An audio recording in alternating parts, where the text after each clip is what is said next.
I do want to start looking a little bit forward, David, rather than looking backward at the most recent quarter and some of the costs, and more importantly, the losses that we're still continuing to see in some of their businesses, including that EV-related business. Yeah, look, they said they were going to lose $5 billion on the EV business this year. I think it lost $1.2 billion in the quarter. And I think the problem here is there's nothing really in this report that says they're getting that under control. The earnings they're talking about for the year looks like within range, but at the bottom end of the range, they were talking about earnings before interest and taxes being as high as $12 billion. Now it's coming in maybe closer to $10 billion.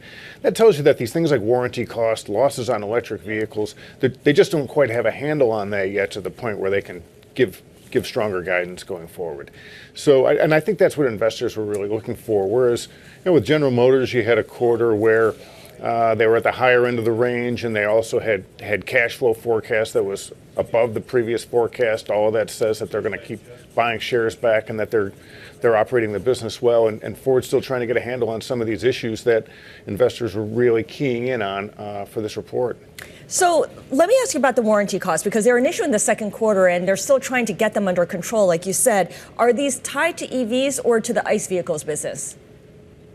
It's the whole thing, but really it's the internal combustion engine business, because they don't really have that many electric vehicles on the road relative to the ICE vehicles that it would be driving these kinds of costs. So it's just up and down the business that they need to rein in the quality problems and get warranty under control. It's the basic blocking and tackling of the auto business, and it's really been a struggle for them to get this thing nailed down. I am curious that when we kind of move outside the world of just the EVs and these renewable energy vehicles, I mean, how is the Pro division doing? Because I know on the last conference call, they seem to really tout this as being one of the more stable areas of Ford right now. It is, and it's a real strength of the company in the U.S., and they do very well with commercial vehicles in Europe, too. So, look, that's sort of a good, stable business for them. They're great at selling trucks. They've got a good commercial van business as well, and so look, that's something they can pretty well rely on.